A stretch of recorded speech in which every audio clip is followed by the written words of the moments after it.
Now, just how powerful are big corporations? We heard about their role in lobbying, but listen to this. The website Cryptome published a Microsoft document that showed the company stores private user information. Well, what happened? Microsoft had the site shut down. Joining us now is the site's creator, John Young, from our New York studio. So, Mr. Young, why do you think you're such a big threat to Microsoft, and how did they get your site shut down? They used a sly technique of the copyright law, which allows instantaneous shutdown, basically, and does not require a court order or litigation to do so. And it's a very common tactic that corporations are using right now to censor the web. Now, why do you think you're such a threat to Microsoft? Well, I think it's not only a threat to Microsoft, it's a threat to their client, which is the law enforcement agencies, who do not want the public to know that this is going on. So I think that Microsoft is just fronting for the law enforcement people.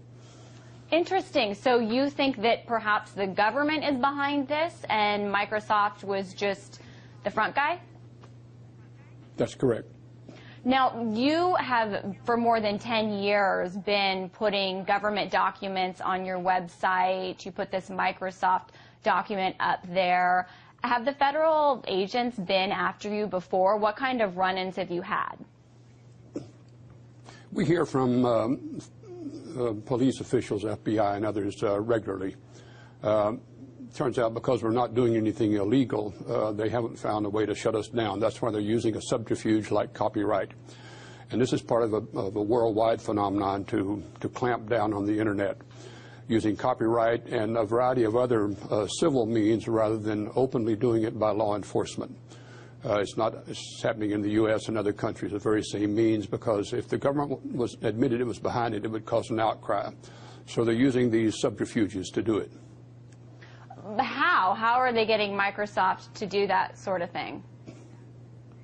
Well, as they're invoking the copyright law, which does not require a court hearing, does not require lawyers. They can just send an email to the service provider, like ours, and the service provider then turns around under this law and says, within 2 days, if you don't take a document down, we will shut your site down. And so that's what this law allows. And so it's a law that's very convenient for this purpose. There are other laws that serve the same purpose, but it basically deflects attention from the fact of who benefits from this. Microsoft does not benefit from this. It is law enforcement who benefits from this, and that's why the document is stamped a law enforcement document. So the government does not want to know that these corporations are being used for this purpose. And it's not only in the United States, don't forget, it is around the world. And many of these corporations operate around the world, and they are complicit with government in controlling the Internet, and particularly controversial sites. Google, Microsoft, Cisco, all the major players are involved in this, and they're required to do it under law, under the CALEA wiretap law. So copyright is a cover for the wiretap operation. And that's why we challenged it. We knew this was going on, and so we said, this is not a copyright violation. This is important information because copyright typically protects intellectual property like Microsoft's programs. But this is not a program. This is a how-to guide for law enforcement to analyze the data that Microsoft provides to them. So it's not a real program. It's just a guide. They clamped a copyright claim on it so they could use the copyright law. We think that's an abuse of the copyright law, but it actually, the greater abuse is that they're not being candid about why they're doing this, and law enforcement does not want to be exposed. That's why Microsoft backed off. They did not want to go to court, which we hoped they would, in order to hear more about this. Well, we're not alone in challenging.